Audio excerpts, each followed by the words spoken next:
Good morning. Welcome back to Breakfast Television. We have a big problem still on the Toronto-bound QEW just over the Burlington Skyway at North Shore. So let's take a look at it right away here. It's the two left lanes that are closed off because of the collision. Emergency crews have now arrived on the scene. We've got MTO crews here as well and tow trucks. So you're being pushed off to the right lane. A lot of people trying to take that bullnose as well to try to get around this issue. It, of course, is really going to slow down your commute. And you want to see how slow? Let's look at the backup. This is what it is like. Very jammed up over the Skyway from Eastport all the way through to that issue. So really leave yourself extra time and plan an alternate route this morning, especially if you're coming from that Burlington or Hamilton area. The 404 construction at 16th Avenue, as you can see here, has all cleared up and no delays through there. It's moving much better now. Gardner Expressway eastbound and westbound also moving quite well. No issues or delays to report. Don't forget Logan is already closed off at Danforth for one block because of Taste of the Danforth, and eastbound Elgin Mills at Woodbine. We now have a lane blocked with a collision. Let's check on that forecast with Frank. Let's do that this morning. Sunrise was just about 15 minutes ago. Sunset's at 8:30.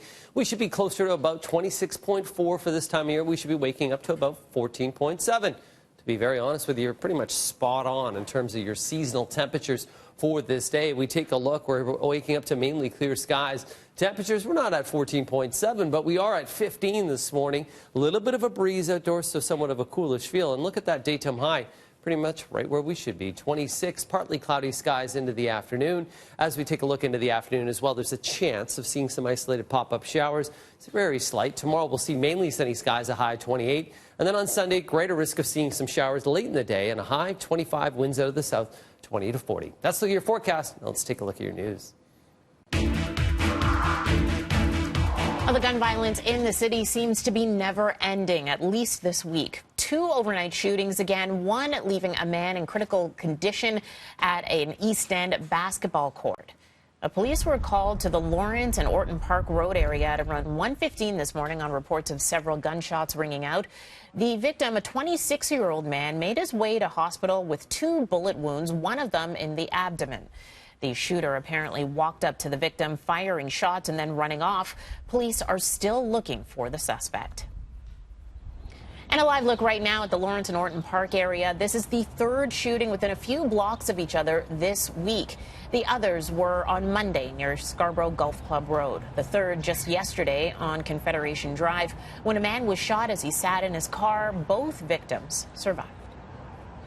And hours earlier in Rexdale, yet another shooting in what has been a very violent week. Around 10:30 last night, a vehicle driving through the Martin Grove and Finch area randomly firing at houses. Toronto police finding at least 13 shell casings. Thankfully, there were no reports of any victims. No suspect or vehicle descriptions at this time.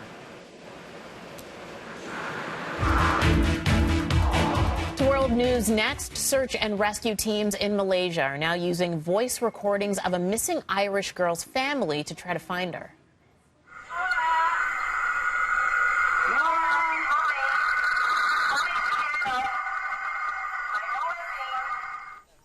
That's a snippet of what's being played in a dense forest area as they look for Nora Ann Corin. The 15-year-old has learning disabilities and disappeared from her family's resort cottage almost a week ago. Now, the search for her is expanding every day with hundreds of people and canine units involved. Officials also analyzing fingerprints that were found in the cottage, and they are not ruling out criminal activity.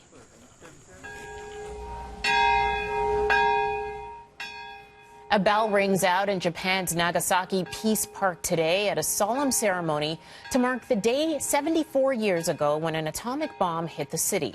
The bombing killed 27,000 people instantly, and by the end of 1945, some 70,000 others had died from the effects of the blast.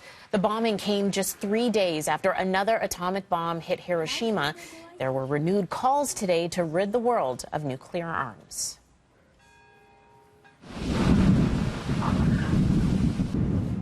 And strong winds battering southeastern Australia, blowing a roof off a nursing home, forcing dozens of elderly residents to be evacuated. A section of a pier was also washed away by high waves. Winds were gusting up to 100 kilometers an hour, and meteorologists described the storm as a once-in-5-year occurrence. Dozens of flights were canceled because of those winds. 6:38 here on BT. We'll send things downstairs to Roger and Chris next with business.